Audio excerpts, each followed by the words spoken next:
If it's Monday night, it means only one thing. It's time for an all-new, the RCWR Show, covering WWE Raw Fallout 4, September 29th, 2014. Those of you looking for actual WWE Raw footage, you might be able to find it on WWE Fan Nation on YouTube, or you can check out some photos and videos at WWE's website at www.com. Not flying solo on this episode. As always, when it comes to our Monday night live shows, I'm joined by the evil genius, wrestling manager sensation, the evil Titus Machiavelli. Titus, how you doing? What is up, Mr. Sanders? I'll tell you what, not this Raw that we got. I mean, we were talking off air. It started off kind of, all right, I think I want to stick around for this. And then it just kind of ended up feeling, put it to you, Titus. Now, we'll come right back to it. As always, we welcome those of you that's checking us out right now, live on YouTube. And hit us up on our show. We do it as far as interactions go. You can post those. Find us out on Twitter. Take your pick, all right? Make sure you show some love to Titus Machiavelli's website at titusmachiavelli.com. You got the Facebook, too. Same name and everything, right, buddy? Facebook would be Mr. Titus Machiavelli. I thought so. I wasn't sure. I wasn't sure if there was a Mr. The or only what. place I don't have good branding is on Facebook. Otherwise, Evil Genius is pretty much where you're going to find me. All right, we got to change that Facebook brand. Change that thing. Yeah, I know we do. I got to talk to you off air and give you some tips about that. I'll talk to my executive assistants. There you go. Talk about before we go into all that, it's like a week has passed. We haven't really caught up with one another. How's your week been going so far, or the weekend and all that? Weekend was really well. I've been adjusting with setting up the new corporate headquarters here in Denver, Colorado, since I have made that change, and looking at the future in professional wrestling. There are going to be many other breaking newses to come, so I'll keep those to myself for now. That's good. But I am back, and we are working towards 2015 to restore the manager. That's what's up. Mine was uneventful. I just kicked back. If I wasn't watching the WWE Network, I was watching Netflix. I've been catching up on Miami Vice, reliving a little bit of my childhood. And it never dawned on me, Titus, and I don't know how many of you this had dawned on, but I wasn't aware that the original lieutenant for Sonny Crockett and Tibbs was Gregory Sierra. And if that name sounds familiar to you guys, that's Julio from Sanford and Son. Titus, were you aware of that, man? I wasn't. Were you a fan of the show? I wasn't. You wasn't? Okay. Yeah, well, there you go. No, I didn't realize that, though, because after, and I won't say what happened to him, but something happens to his character on the show. Afterwards, we saw Edward James almost step in as Lieutenant Costello. He's just, if you guys know your Miami Vice, he's a freaking hard ass. And but I always thought this whole time he was the original lieutenant. I gotta tell you what, I wish I was watching that tonight more so than Raw, because I just really, I'm starting to regret, Titus, there's just those weeks where Raw is just, I won't say so bad, but it just makes you walk away and you go, well, I could have been watching Gotham, or I could have been watching this, or I could have been watching football, and I don't like feeling like that, because I don't want for the listeners to feel cheated, but at the same time, there's only but so many weeks I can personally take of going, okay, this show was bad, I wish I was doing this instead. I don't know if you feel that way sometimes, but it just really, I'm trying to woosah. Well, I'm always been a big defender of the WWE product, and talked about its superiority over other promotions on the main stage. But I have to agree, it has been a very tough number of weeks, and this has gone on for multiple weeks, in my opinion. We had some great shows leading up to SummerSlam. And you and I have been, just jazzed about what we've heard. The last few weeks have been lackluster. I think this week's felt like there was two separate writers writing this show. And writer one wrote the first half, and writer two wrote the second half, because it was two different tales for the whole show. I mean, you had an incredible opening match, and then I think it all went downhill with the Animal Farm thing, and then it just never recouped itself. Even the main event didn't bring anything that wasn't expected. Nah. We're going to dive into the talk of Raw a lot more, but there's one little headline that I've been looking forward to talking to Titus about. I talked about it on the weekend. I may add just a little bit more, but I want to really give the spotlight more to Titus, because he really hasn't been able to talk about it in such an open format like this, where we got a lot of eyes on the product and everything. But Titus, the news about Hulk Hogan and his restaurant, I don't know how many of you guys were aware of this, but apparently Hulk Hogan had came into a little bit of a firestorm over the weekend for some rules that he has displayed in front of his restaurant. Now, these rules were displayed, okay? You can see the picture as clear as day of these rules, and basically it said no do-rags, no pants hanging off your butt, no tank tops, all kinds of stuff. And as you're reading it, you're kind of saying to yourself, damn, Hogan's establishment kind of sounds like it's not really too keen on maybe African Americans, is how some people would be, how some people would look at that, and they'd be quick to jump on it like that. And when Hogan was asked about it, he said, no, brother, I didn't know anything about this sign. I wasn't even aware of it. I wasn't aware of these rules. I'm definitely going to do what I can to have it be removed. And to my understanding, it was removed rather quickly. And he said, look, I'm not racist. I don't condone what was put on that sign. And a lot of people are now wondering if Hogan is racist, things of that nature. Look, in a nutshell, and Titus is going to be able to run with it as long as he wants. He's, because I'm definitely curious. But for me, in a nutshell, I said this Saturday, Titus, when I was growing up as a kid, my whole entire family, my friends, majority of which were African American, we always looked at Hulk Hogan and we messed with him. We never thought that he was racist. I mean, a lot of us, we looked at him, and if anything, we were so like, wow, this guy, the way he talks and the way he moves, he's got soul in him. He is a brother. He might be white, but that man's got soul. He a brother. He like Dusty Rhodes. He's a brother. So we accepted him. And when it came around the time of the NWO, I remember a lot of my family and my friends, there's so many of them that looked at Hulk Hogan going bad. And I don't mean the original bad when he had the freaking big old sword and the mask and the hoodie, and he was going after who, Titus? The Taskmaster, yeah, and the Dungeon of Doom. I'm not talking about that bad Hulkster. I'm talking about the NWO Hulkster.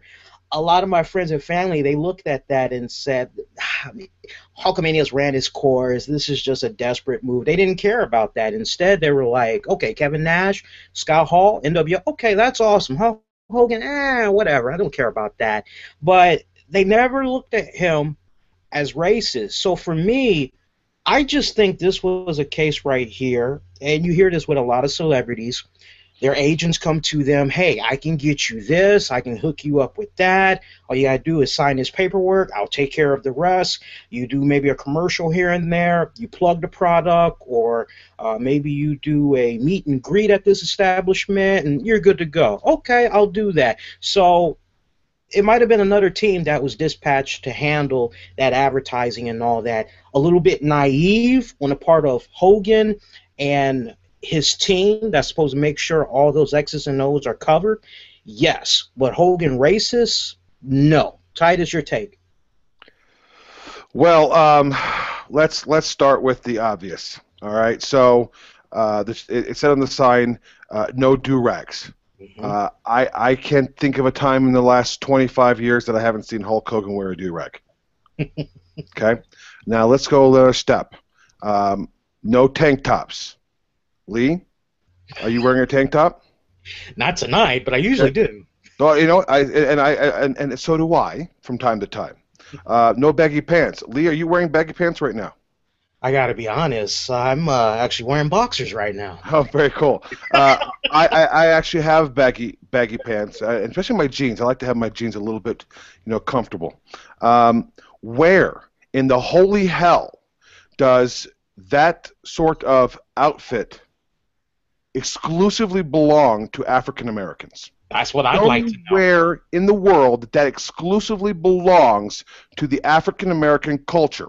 Now, I've seen lots of posts through social media. A lot of folks in that community are going, "Excuse me, I don't wear that crap. That's not about me." That might be about a hood. Now, a hood can be somebody who is of any color, any race, any country, any gender, any sexual preference. It doesn't matter. So to just generalize and say, well, all black people wear baggy pants and wear tank tops and do-rags, so obviously he hates black people. That's a ignorant statement. Mm-hmm. End of story. Not even going to debate this subject with anybody. If you want to debate it with me, I will make it real easy for you. I'll block you. That's simple. I'm not going to debate it because it's ignorant to argue that this whole conversation was anti-black. It's not. And as Lee, as you said, it was an investment. Most likely, it was his agent saying, "Hey, you can get a partial ownership." And let's remember, this isn't Hulk Hogan's beach location out in California. This is some random restaurant that he had some ownership in, probably lent his name, and he gets a cut of it. Should he have been more aware? Hell yeah. Did somebody drop the ball on that? Hell yeah. Did they get their ass kicked for it? They damn better have. Because if you're watching that for my interests and you drop the ball on something like that, it might be a problem. Now, let's go another step further. Is it a bad thing for that sign to be on that restaurant? Maybe not. Have you gone to a nightclub in Las Vegas, Lee? The dress attire is very simple in the many cases. And that's what you're talking about. So are nightclubs in Vegas all racist as well? I do not believe so. So it is about a code of conduct, in my opinion. It's about having respect for yourself and having a certain belief in what you are, where you are at. Okay? Again, I wear a do-rag. I got this gorgeous bald head. I don't want it sunburnt, so I wear a do-rag.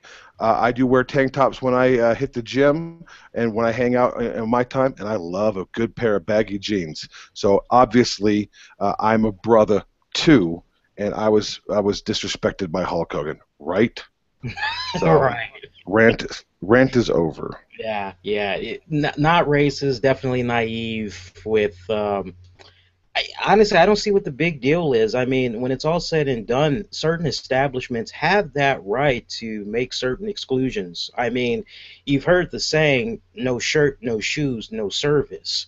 Okay, and I mean, quite honestly, I appreciate some establishments saying, hey, look, we don't want you walking in here with your pants hanging off your ass, and and you're just walking around with a hold-up wife beater shirt and all that. It's like your money's appreciated, but at least come in there, having a little bit of class. It reminds me of every single time I go to the grocery store, I'm just amazed at how many women I see with, they just have tramp written over their forehead because of the way that they're dressed. I'm saying to myself, damn, are their boyfriends, husbands aware of how they're dressed when they come to the grocery store? Oh, I'm just going to get some eggs. Moving along on that note, Titus, let's talk about Raw. Good segue, too, because I tell you what, for all that controversy that was going on with the Hulkster, I thought it was a very smart marketing move on WWE's part to take Hulk Hogan and be like, okay, they want to go this negative route. Well, let's put the Hulkster in the positive route. Let's make him be the face of this whole breast cancer awareness month that's coming up, and how the WWE has partnered up with the Susan G. Komen Foundation once again. Nice little touch right there. Great way to do a little bit of damage control and all that. Would you agree? Yeah, and I wonder how long if this was a booking for Hogan, whether it was last minute or it was something that was already preconceived. I never saw any sort of before today announcement that Hogan was going to be on, so you have to wonder if it was in part to be part of that. But I'm going to take the high road here and say that it was pre-planned. It really seems that Hulk Hogan is become the the Billy what's his name who passed away, who's the pitch man. Hogan is the big pitch man for WWE. Hi, Billy Mays here. Billy Mays, yes. So, Billy Mays here for OxyContin. And Hogan has been pitching the network. He's been pitching Susan B. Komen. Susan G. Komen. He's the pitch man, and it's sort of sad because we're talking about Babe Ruth of professional wrestling here, and but if you, as I tweeted earlier, you see the reaction from the WWE universe. There is a lot of love for Hulk Hogan, and one that I will always have as a person who grew up at that era. So I'd like to see him do something more than just be Billy Mays. I'd like to have this funny idea just in the back of my head that somewhere, alone in a queen-size mattress, Dixie Carter, the TNA president, is laying there crying, and she's going, "Why didn't we use him like that?" That's because Dixie doesn't have a mind for entertainment or professional wrestling. Probably, man. Probably. Speaking of... Dixie's too busy trying to put herself over on TV. Exactly. And that's the truth, and nothing but the truth. I thought it was kind of interesting, and I want to get this out in the open before we go any further, because one of us may forget about it. If you guys that watch Raw, if you were not paying attention, because I thought this was interesting, because one of our followers, I think, lives in the UK or whatnot, they were like, "What's going on with the WWE announcing the network in Europe? What's going on?" Well, we now know that there's been a little bit of a delay. It's being held off, correct me if I'm wrong, Titus, until November, correct? That's what I picked up on from. And you know what? I would rather them delay and get it right than to have any issues going forward. I think that those in the UK are probably really biting at the chomp to find out about it. But it is coming. It's better to have it done right than thrown out there and maybe having an issue. So. Yeah, I agree with you. How about the way Raw opened up? I mean, once again, it comes to us from Chicago. We had Triple H, Stephanie McMahon. They basically opened up the show. From there, I loved how the crowd, they began chanting CM Punk. You're like, oh, great, here we go. But leave it to Stephanie McMahon. I mean, the timing that she had, how she was able to just quickly get on top of that with the CM Punk chants, and she said to Hunter, "Isn't it amazing how these people here, they basically are chanting for a quitter. They're chanting for somebody that took their ball and went home." But then again, I guess that's what this city is all about. It's all about being quitters. And I just love that little, ooh, get him, Steph, get him. That was a good little touch sheet right there. Well, it gets old to cheer for somebody who doesn't want your cheers. And I've said it quite a bit over the last couple of weeks. It's disrespectful to AJ Lee. You should be chanting AJ. You should give her the respect that she deserves. She's her own entity. To be yelling CM Punk doesn't give her the accolades she deserves as the lead diva in the company. And of course, when you're going into Chicago, what do you expect? It is CM Punk's hometown, and so you would expect him to get chance. And if it's acceptable anywhere, I would expect it in Chicago, and I would accept it without, bitching, moaning, and groaning about it, because it is Chicago. Yeah, yeah. From there, what started off to be a strong segment. I actually must admit I wasn't that pleased with Seth Rollins when he came out. You know, there's some weeks where I can tolerate Seth Rollins on the microphone, and then there's those other times where I just kind of feel like less is better. And tonight was just one of those nights where it was like less is better. I don't want to hear Seth talk that much because is it just me or is it like he's got the in-ring ability that's there? Question the costume that he has all you want. We can all be in agreement. It does have a Joel Schumacher vibe to it. But nonetheless, it fits this current version of Seth Rollins that's running around. But am I right? There's some weeks where his mic work, it's a little bit on point. Could be better, but it's on point. And then there's just some nights, like tonight, and I could be wrong, where it's just kind of like less is better. Well, I think it's his particular type of promo. Um, I thought he was fine tonight. Is he spectacular on the mic? No, not at all. And he fits that. As I've always said, the Shield. I'm reminded of Hall, Nash, and X Pac, and I relate him to X Pac. Not a great promo guy, good in-ring wrestler, a guy who can deliver the entertainment. But he's not a great promo guy. He's not Dean Ambrose, for crying out loud. He's good, and maybe it comes down to content. Maybe it comes down to some delivery. I think that he will continue to improve. But I was fine with it tonight. I think some of it might have been a little drawn out, but I think part of that is the scripting that goes along with it. Is he better than Randy Orton? Oh, God. Who isn't better than Randy Orton? Randy was once a really good promo guy. I just don't see Randy's heart in it anymore, and maybe that's just me. Um, when Randy's good, he's good. When he's not, he's not. Hmm. Yeah, yeah. We eventually had saw Dean Ambrose come out. John Cena looks like they were playing another game of catch Seth Rollins and his Lucky Charms. As we saw Jamie Noble and Joey Mercury for what would be the first of many appearances throughout the night.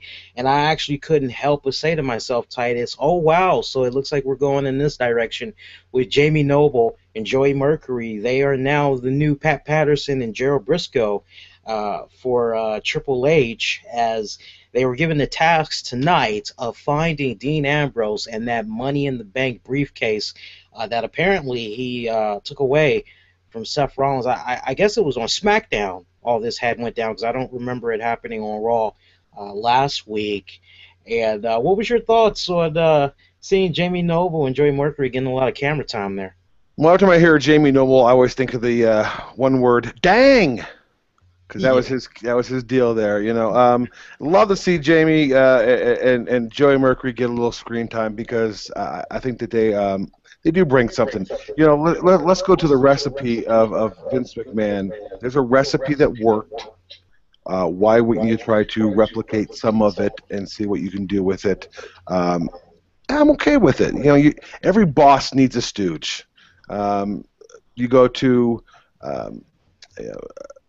you go to the Smithers to Mr. Burns. You go to Number One to Dr. Evil. There's always a stooge to the evil genius plug, and you need to have that stooge character. So I think it's a well scripted idea, because you look at James Bonds, or you look at any good, there's always a stooge, a number one, a person to do the grunt and dirty work for the boss. So in that aspect, it works. Mm. Yeah, I agree with you on that. Let's see. From there, let's talk about some of the matches that came about. We had a really solid matchup between Dolph Ziggler, Cesaro, Miz, Intercontinental Championship. That was actually a very good opener to kick off a good night of what should have been just a roller coaster night of wrestling. As grand total, according to my notes here, we had got 8 matches. Yeah, 8 matches tonight, folks. And Damn, that's terrible. Eight, ain't that something? 8 matches, and only like maybe 2 was like, hey, this is a damn good match, and 1 was a good honorable mention. But the So wait, so if you look at, you take 8 matches, you have your opener and your main event. That's your bookends. right, So you pull those out, you have 6 over 3 hours. So that's 2 matches an hour. basically, yeah, yeah, yeah. And you break it down even further, there was only about 3 that was good, and this IC match was one of them. Dolph Ziggler retaining. Great ring psychology in this match. I don't know how much of this match you had watched, Titus, but I just really was taken back by the ring psychology they were using in this one, as I especially had loved the finish, because I think it ended with didn't it end with Ziggler getting the Miz in the figure 4? At one point, I don't think it ended that way. I'm blanking on the ending all of a sudden. It was a great match. There were some great little spots involved. There Yeah, was the yeah. moment where Dolph Ziggler did the slingshot in it, and it actually nailing the Miz in the nether region with the headbutt there from Cesaro. Lots of great little spots, great action, great movement. I think Mizdow is such great comic relief. He is in a I tweeted this earlier. Tell me he's buried, because he's doing something I think is really unique. I've never seen anybody ever do something quite like this stunt double character, and I think it's very entertaining. And then for the follow up and with the promo in the back, Mizdow it's a great spot. There were some great moments in that match with him, but a solid match overall. Talk about that backstage spot. Walk folks through that, because that was entertaining as hell. It was, there's the Triple H and Stephanie talking, and of course the Miz and the Mizdow coming in the back, and Damien Mizdow dropping a promo on Triple H about how important he is as in a stunt character mode for the Miz, and it really brought some great laughter to me. I actually laughed out loud. I thought it was pretty funny. Triple H, of course, then threw a real nasty shot at the Miz about his direct-to-DVD career. I thought that was a nice little shot. It was a great little entertaining spot, and that's part of that opening hour, which I thought was really, really good. And if they kept on some of those more things like that whole, I think we would have had a much, much better Raw.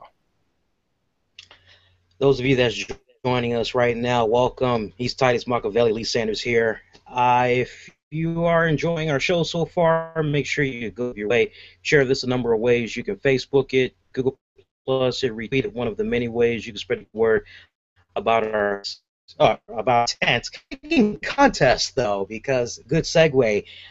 Chris Jericho, he might be gone from WWE, right? He's got a really great book that's going to be coming out in like a few weeks, October 14th to be exact. And if you're looking a little bit at the background behind me, you can see that book, Chris Jericho, the best in the world at what? I have no idea. We're going to be giving away not 1, not 2, but 3 copies, and it's all going to be going down right here on our Monday night, October 13th edition of the RCWR Show. We have a special contest that's going on right now. Those of you that are accessing this episode on your desktop, a laptop, or portable device, you can just scroll down and look in the episode description, and it'll give you all the information you need right there. If you have any questions or concerns, you're more than welcome to hit us up on Twitter or Facebook. Our email information is there as well.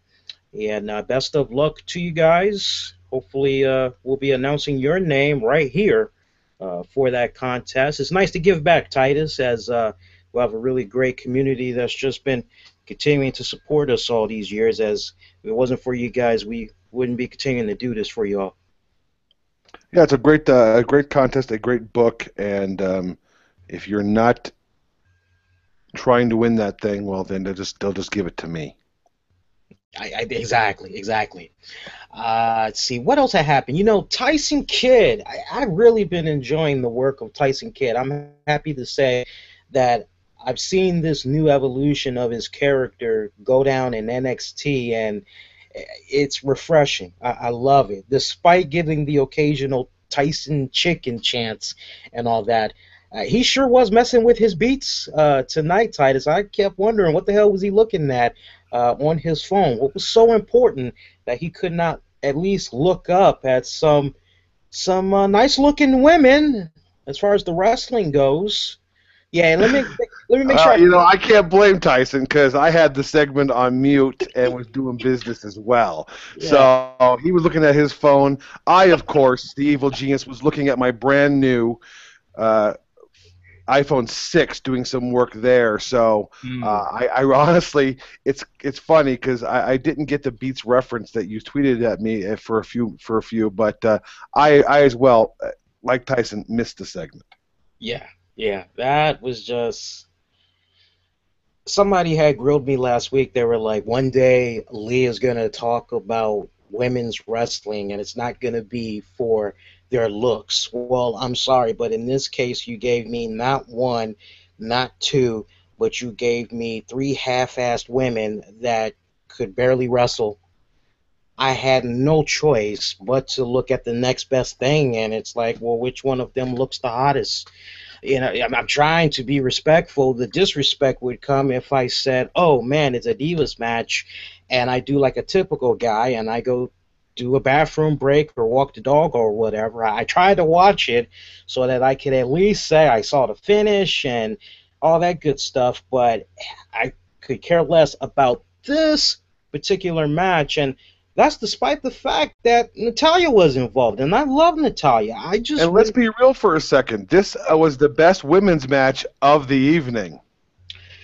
Are we really? Because I mean, on the one hand, because we did have. Remember, the other match was Brie Bella, Cameron, and Eva Marie. Yeah. So wrestling-wise, this was actually a wrestling match. What I saw of it on mute, it wasn't that abomination that came later.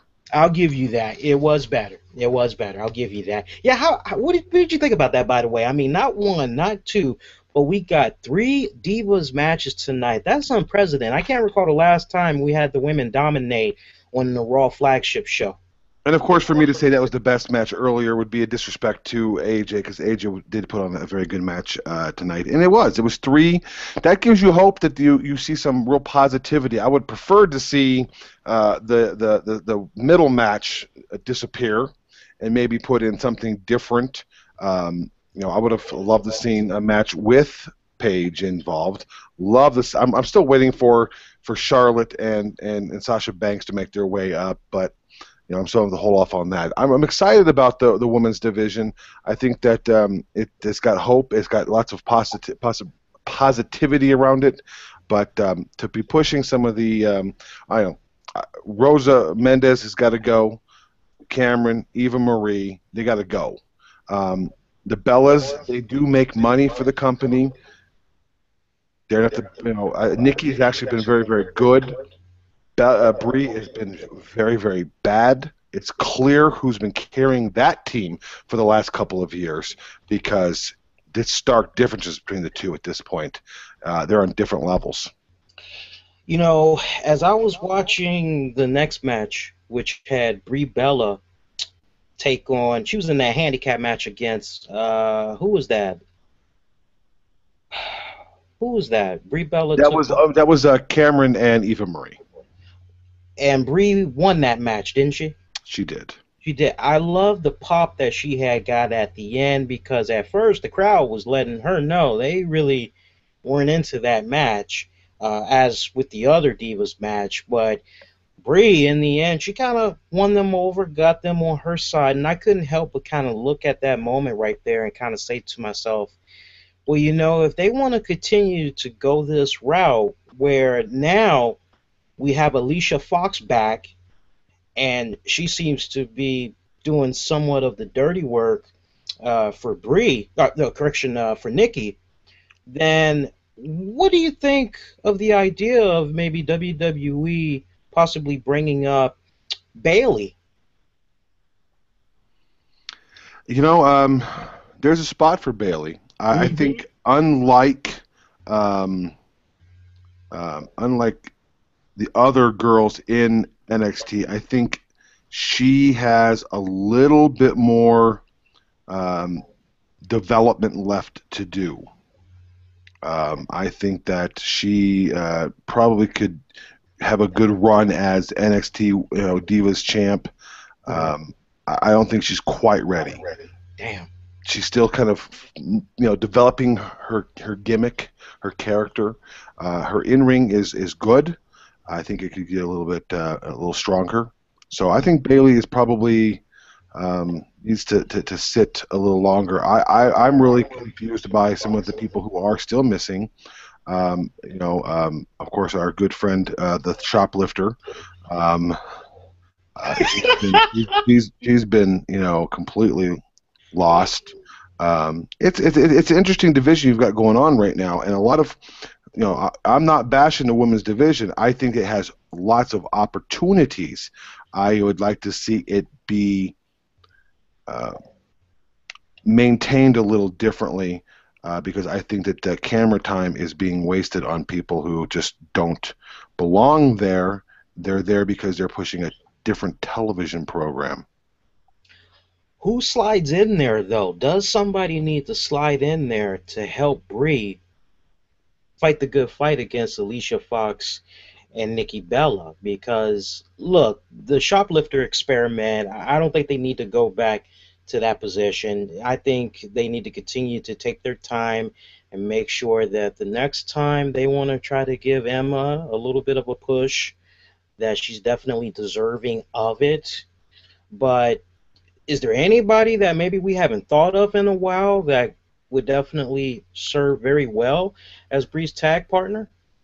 Well, if you really wanted to light up the women's division, there were rumors that I heard circulating over, was it 2 weeks ago, the open ability that one WWE Women's Hall of Famer would have to returning. That would definitely add a spike to the mix if Trish Stratus was able to come in and work a program. She seemed to be open to the right possibility, the right storyline. Obviously, she's a headliner, main eventer, so having her in that Bella twist might be some much-needed life for that. It puts her in the headline of the women's division. But we'll just, I don't know how serious she was in that interview that she would be willing to go back. It obviously would be a part-time situation. It would obviously not be anything different than what we see with like a Brock Lesnar or a Rock or something of that nature. But I still think that would be a great way of doing something different. I'm thinking, and we've seen Lita try to come back a couple of times, and the reaction just hasn't been the same. I guess maybe because so much time has passed, or the WWE fan base had changed so much since she was a full-time wrestler. Do you think Trish Stratus would face the same fate if she were to go back? It's a fear that you would have, obviously, and one that it could be a complete and utter failure.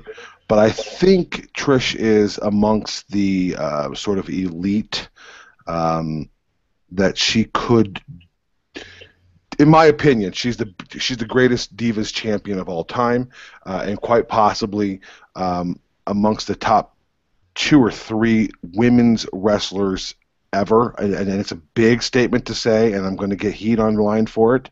But I really think Trish was so damn good at what she did that she's one of those unique characters that I think you get away with bringing back on a short run. It would give some much-needed boost to sort of a lagging division. You could have some really. I mean, think of the matches you could have.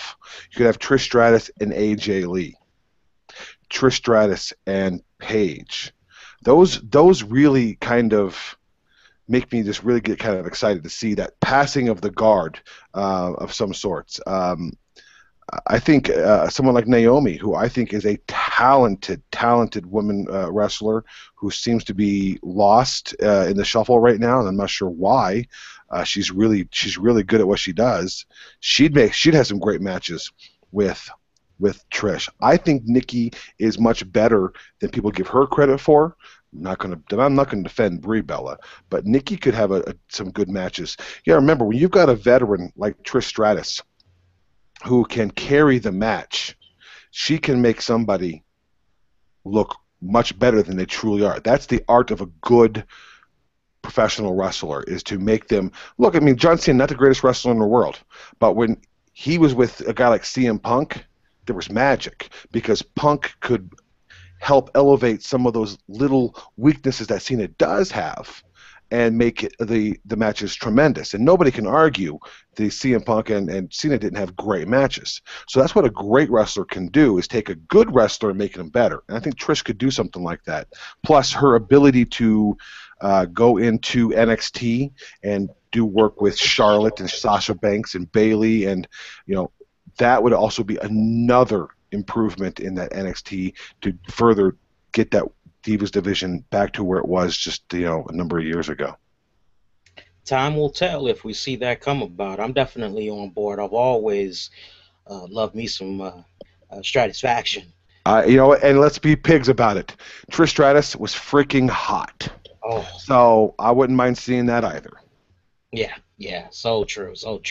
How'd you like that Nickelodeon spot with Dean Ambrose and Seth Rollins? That was another, I thought, great spot. You can be silly and do something kind of, off the wall, and it could be really good. And right now, and I tweeted this earlier, everything that Dean Ambrose does is money. He is freaking nuclear hot. He is money. He does it all. He's got great facial expressions. He can work the mic amongst the top, 5% in the WWE right now. He can wrestle.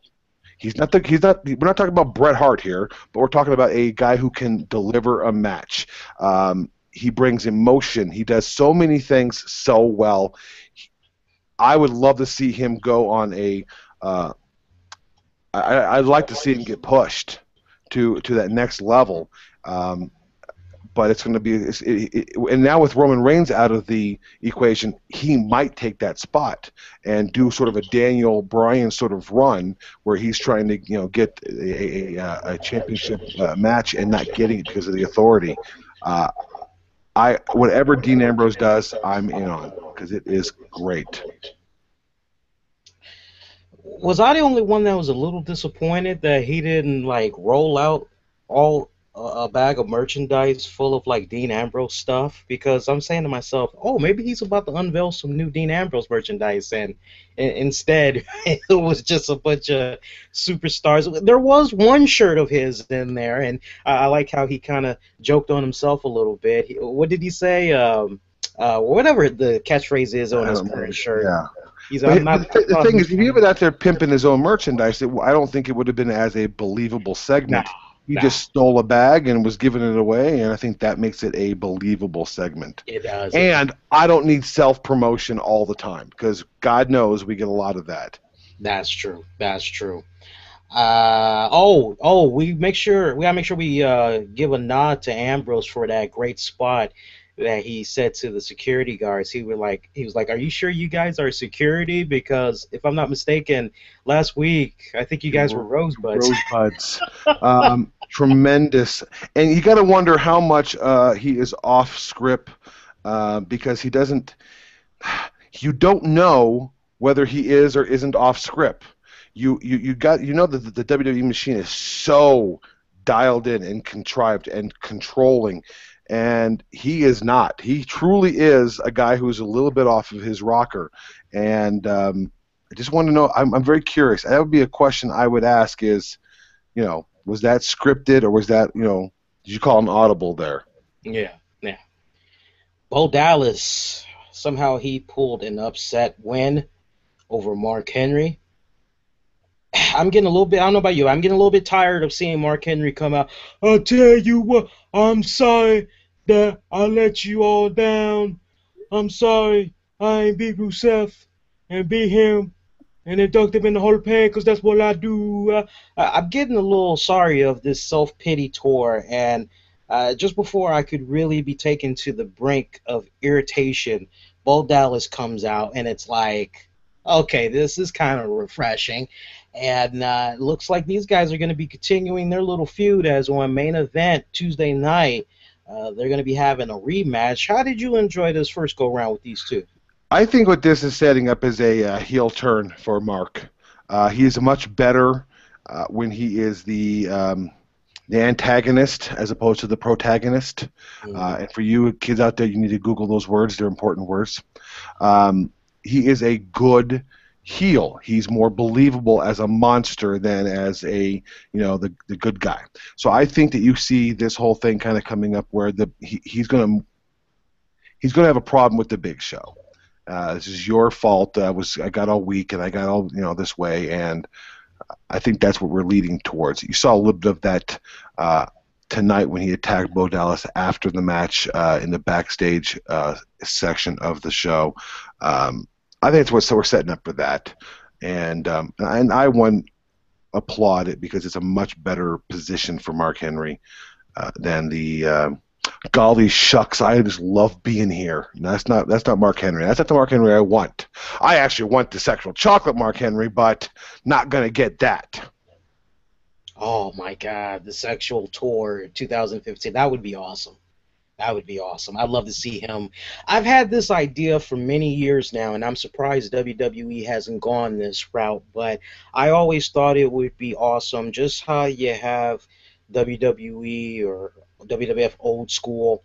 I always thought it would be really cool if on top of that, once a year, maybe like around Halloween time, WWE does like a throwback edition where every single wrestler they go back to an old costume that they used to wear, just that one night only, and like that same gear, maybe after the show is over, it goes up for auction. You can, maybe kind of raise a little bit of extra money since it is Breast Cancer Awareness Month and all that. But I think it'd be really cool if they did it the week of Halloween.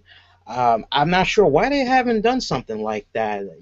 You think that's a good idea, or it wouldn't work? I tell you what, I'm a fan of that. And actually, the company I have gone back to, and I started with Primo's Hardcore and Wrestling. Every October has their show called Carnival, and Carnival is a gimmick infringement night where a lot of the independent stars of the area will dress as their favorite wrestlers to pay homage to their what inspires them. I think it would be kind of neat to see something like that, especially in an old school Raw type of a situation. I think that's a great idea. Yeah, I mean, come good on. job, Lee Sanders. Hey, thank you.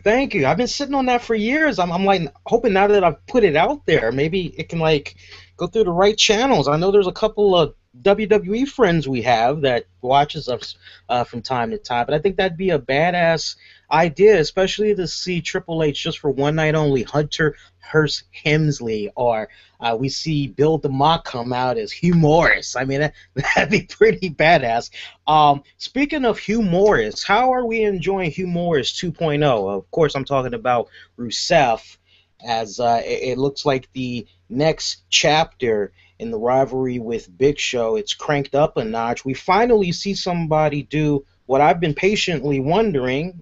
Why are we not like grabbing the Russia flag from off the ceiling, and stomping on it or whatever? Well, Big Show, he ripped it off, tried to rub it in Rusev's face. We saw the two of them throw it down. Are you starting to get into this rivalry right here? I'm a big fan of Paul White. I think he's a tremendous talent. I like him better as the good guy in the old-fashioned, the Andre, who was just a big, lovable guy. I don't know if I like this rivalry. I'm not sure if I'm into it yet, but it has promise because Rusev is a good, wrestler. Big Show has been known to be able to grapple from time to time. And it's going to be interesting to see how that works out. But I'm not totally there yet. I need something a little more. But I also think that again, it's a distraction to allow Mark Henry to, I think, turn heel. Mm. But that's again. That's... I'm gonna agree with you. Yeah, I haven't really seen enough of it myself between these two guys. I definitely need to see a little bit more. Do you think possibly the end result may be Mark Henry maybe interfering in a Big Show Rusev match because of how close Big Show may end up becoming and being the one to finally defeat Rusev, and that may cause the friction between the two guys? I think that is a Big Show. If I was going to book that whole thing, I would book the Big Show on the verge of making the pin, ending the winning streak of Rusev, and then yes, having Mark Henry come out and cause the Big Show to not get that pin, blaming him for everything. And you wanted this for yourself. You're greedy. You're selfish. It's your fault. And then it sets up that whole thing. Because I'm still 145% sold on the Kurt Angle line. Damn it, if anything was built to make a nice return for Kurt Angle, this is it. I don't know where that's at. I think we are now on the cusp of Kurt Angle's contract ending with TNA. I thought he said on the JR show that it was the end of September, if I recall right. We are there tomorrow. I don't know if he has a 90-day non-compete. Could he show up on Raw next week? It wouldn't make sense to, because obviously there's something going on with Rusev, but that is what I would still buy. And you sold that to me back, I think, in August, if not July. And I have bought hook, line, and stinker. Yeah, I'm telling you, man, that'd be awesome if it went down. Slater Gator. Those matadors. Yeah. I mean, enough said. I'm not talking anymore about that. I may upset some of you guys, but look, I think that Hornswoggle he needs to shut up, put on a leprechaun hat, and push some Fruity Pebbles or some Lucky Charms, and be back to what I'm done with all the little gimmicky. He's a rock star. Now he's a Gator. Then I'm done with it. I'm done. It doesn't work. So put him back as Lucky Charms, and let's move on. Because that was a more entertaining Hornswoggle. When he didn't say anything, he was just kind of, that was much more entertaining. Yeah, and he ran with that for a couple of years, didn't he? Where he didn't talk. Very much so. Yeah. I remember that. Yeah. All I got to say about this segment, in a nutshell: a bunny, an alligator, a bull, and a gator. And Los Matadors. Yeah. That's all I got to say. And the crappy part about this, I liked Heath Slater. I love Titus O'Neil, but to see them involved with that segment, it was just moving on. Alicia Fox. Titus O'Neil has lost all interest since they broke up. Titus O'Neil, when he was tagging with Darren Young. Darren Young. That was they blew that thing. They had something going really well. They were able to, they were making tag teams. It was really looking like a positive thing. They busted that team up way too soon, and one can only speculate as to why. Have you seen the video trailers, by the way, for Darren Young talking about his comeback? I don't recall that I have. I got to send you a link, or maybe somebody that's watching us live right now, or is going to on the when we're, I don't know, watching Encore, however we phrase it. Maybe they'll share a link, but he's got some really nice videos hyping up his in-ring return, and he's got a nice beard going on and all that. Looks pretty cool on him. Alicia Fox. Speaking of promos, we saw several with the Wyatts tonight, which were Again, very, very well designed promos. Um, I want to see something more out of this guy. I want something different, and I think tonight really, those promos really led to, for me, as a Undertaker sort of feel, a sort of demonic deep. That's where they need to go with this guy. Yeah. Something tells me we're going to be seeing this for the next couple of weeks until I don't know. It just kind of seems like maybe WWE is saying, let's have these guys take just a little bit of a break. We've been going with them almost nonstop. Let's give them a little break.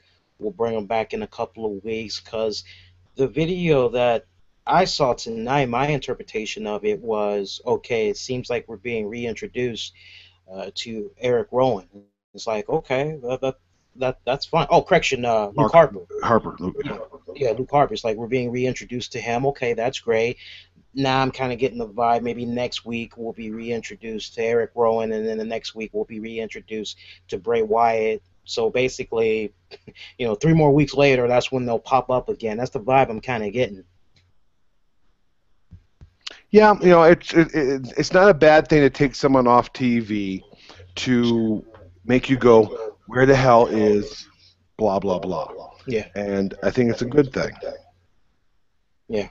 The timing is perfect, too, because, a lot of the defeats that these guys took, whether as in tag team or in singles competition, their defeats are still fresh on the minds of a lot of fans. So I'm hoping that this little hiatus will extend for a few more weeks, and then they come back and they're better than ever. And hopefully, I'll say this, with this calendar year coming to an end, hopefully the brass in WWE has big things planned for them in 2015. I think we can all be in agreement. 2014 was really about the 3 members of the Shield.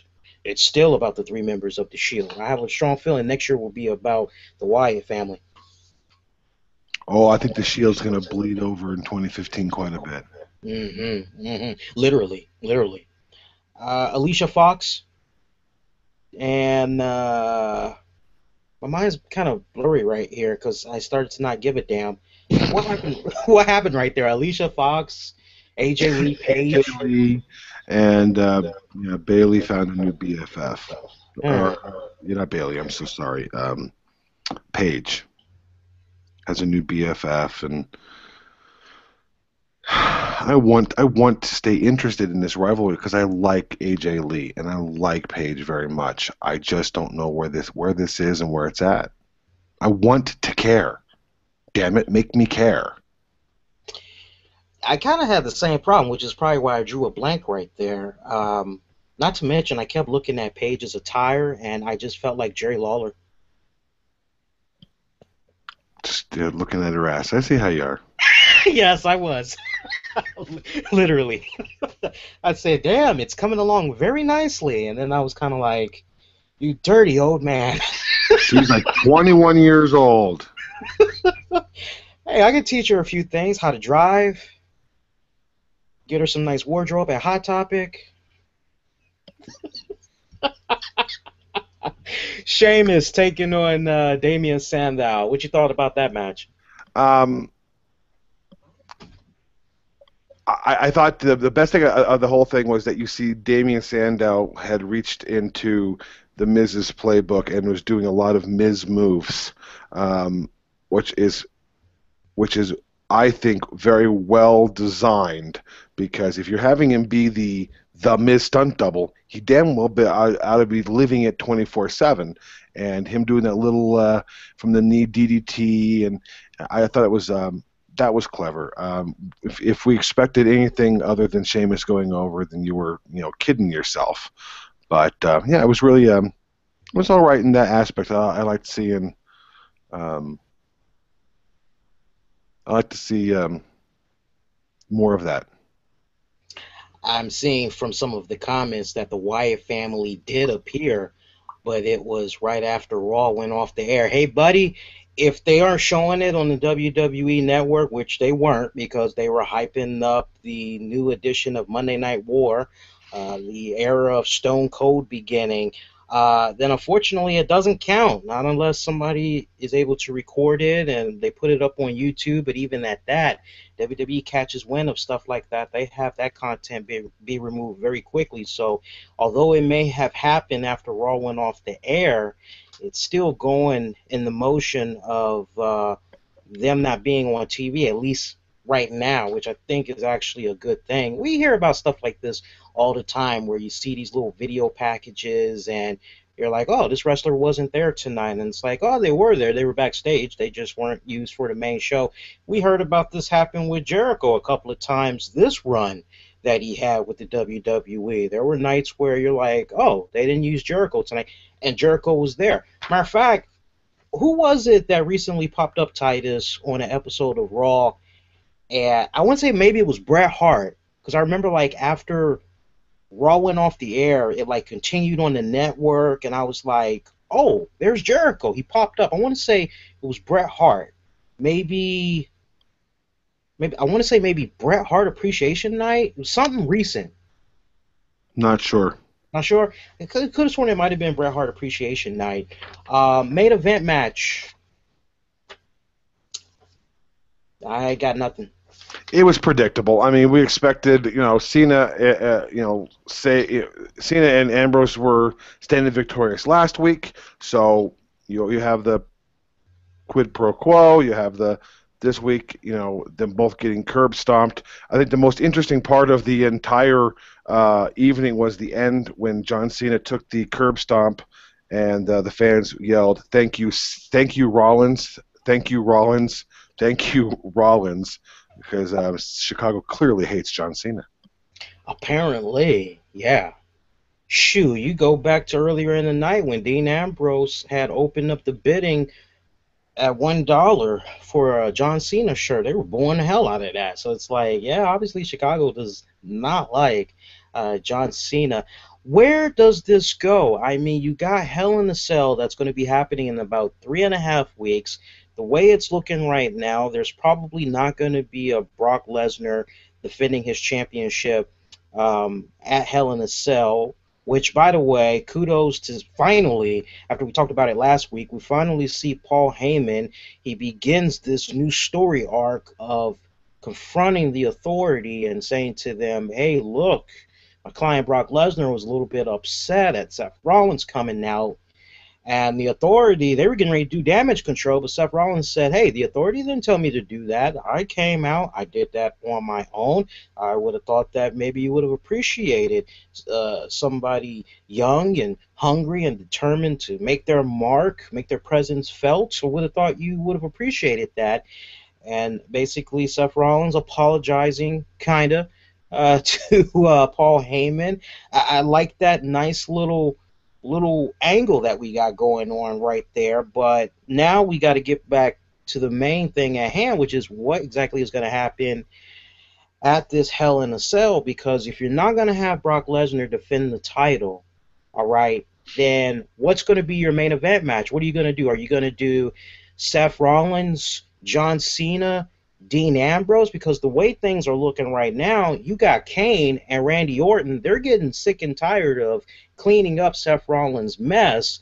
Does the Authority finally show some tough love to Rollins and say, look, you got to start fighting your own battles. We're getting a little bit sick and tired of cleaning up behind you. Because, I mean, I'm waiting for that moment to happen, because you think back to when Randy Orton was the face of the WWE. After a little bit, they started showing him some tough love, because they realized, hey, we're always bailing this guy out. We're always helping him fight his battles. Let's show him some tough love and make him fight his own battles. Does that same tough love get bestowed upon Seth Rollins to the point that it becomes a triple threat match at Hell in a Cell between those guys? I don't know. That's my color. I don't know. I don't know where it goes. I know that you and I talked about it a few weeks back. I love to see the idea of a Ambrose and Rollins Hell in a Cell. I think that is a good main event. Don't know other than a grudge match what else it would be.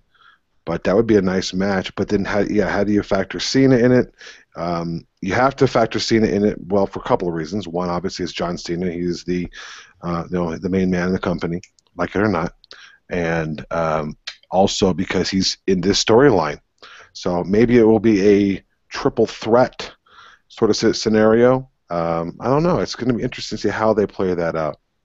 And then, most importantly, do you bring back the Jack Tunney rule? Because if you don't have Brock Lesnar at Hell in a Cell, I mean, let's be for real here. That means that 30 days will have passed since Brock Lesnar's last title defense. And the only reason why I'm bringing this up, I don't want you guys to be like, "Wee, that's silly." Go back to Daniel Bryan. Remember what was going on with the injury and all that other silly crap, and eventually they had no choice but to strip him. Notice I went like that, of the title. So if Brock Lesnar does not defend at Hell in a Cell, keeping in mind how his new contract is structured, to the point that now they can choose when they want him to pop up on episodes of main WWE programming, which pay-per-views they want him to appear on. Does the next thing that happened, Titus, is Brock Lesnar does something unprecedented as a WWE World Heavyweight Champion? Be the first time, if I'm not mistaken, that this happens, and that's defend the title on maybe Raw. You know, I think they're really going to let it just pass, him not being on. I think they're going to continue to let it be. I think Jim Ross put it best when he talked about it being the old territory days. And though I'm not the biggest fan of part-time wrestlers, I do give them the credit because of what they've done. I think that if you're going to have a guy part-time as the WWE champion, he doesn't need to be there every week, and maybe he doesn't do the pay-per-view. And maybe you just don't use the Jack. The great thing about pro wrestling is you don't like the rules, just wait a few minutes, they'll make up new ones. So we just ignore that Daniel Bryan was stripped for not carrying the title, and we will go with that Lesnar defends when Lesnar wants to defend. What did you think about Raw overall tonight? Pass or fail for you? It was a 5 out of 10. It was nothing special, but it wasn't the worst show of the year. Yourself? Boy, I tell you what, if it wasn't for Dean Ambrose, it would have been a fail. Yeah. Ambrose, I think that opening match was solid. Yeah. Solid opening match. We got Ambrose on multiple occasions tonight, which I think was well booked. A couple of things involved there with him were good. The auction, the exploding suitcase. So yeah, I think that really makes the show. Mizdow, I thought was very, very good throughout the show. We got to see Damien Sandow several times. We didn't get hard sold on the WWE Network, which is another positive. So it was middle of the line. Not the worst show of the year, by no means. And though some people on Twitter thought I was bashing the show, I wasn't. It just went downhill pretty quick in that middle section, and I don't think it fully recovered. But, 5 out of 10. Q&A real quickly here as we get to what you all had to say about Raw tonight. I see one comment from Luke in Australia. A very good morning, good afternoon. I'm not sure what time it is in Australia right now. Good day. Good day, yeah. He thinks there was too much talking on Raw. I disagree with that. Like I said, we got 8 matches, and if you really think about it, there was probably maybe only 2 segments that was like, okay, there's a lot of talking going on. It was the first opening segment with the Authority, Cena, Ambrose, Rollins, and then later on in the night when Dean Ambrose came out and he was talking for a little bit, but even at that was a good segment. Other than that, there really was not any talking that was going on. I would disagree. I would actually look at the other way around. We did the math. Only 2 matches. If you take the opener and closer out, Right. as the bookends, and you look at roughly on average 2 matches per hour, um, that means that you do have a lot more fill time. And I think that there was probably more talking tonight than actual wrestling. However, the talking was done for the most part, very well. I go back to the Ambrose several different times. I think Seth Rollins was okay. We saw the Authority open. I don't think they've opened for a number of weeks, so it's okay to have them open again. I think it was poignant. I think Sandow and Miz, poignant. So yeah, I think there was a lot of talking tonight, but not for the most part, it wasn't talking for talking's sake. There was actually parts in there that I thought made it entertaining, which is why I kept it at a 5, and maybe because the wrestling wasn't great tonight. There was the opening match which was killer, and that's probably the best match of the night for sure, but the match worth talking about. Those of you that, you guys just missed it. You'll have to watch it on NBC.com or Hulu Plus. Tony Bennett just got done performing on Jimmy Fallon. That's insane. That guy's like, I think in his 80s, and he is still going strong, still touring, still putting out albums. You gotta give that man nothing but respect. Yes. See what else we got here. Liza Gale. They need to get Cena out of the Ambrose Rollins feud.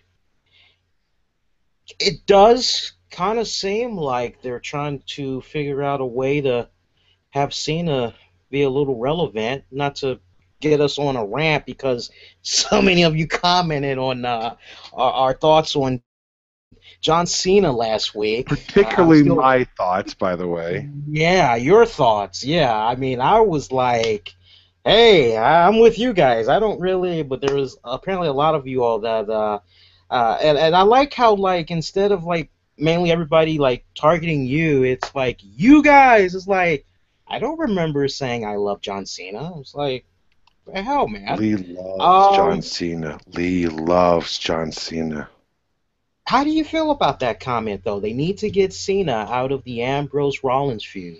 No, because we want to, as much as I want to see at Hell in a Cell, Ambrose and Rollins, it is a much better marquee matchup, one-on-one. I think you could draw it if you could draw it out to Mania. You draw it out to Mania.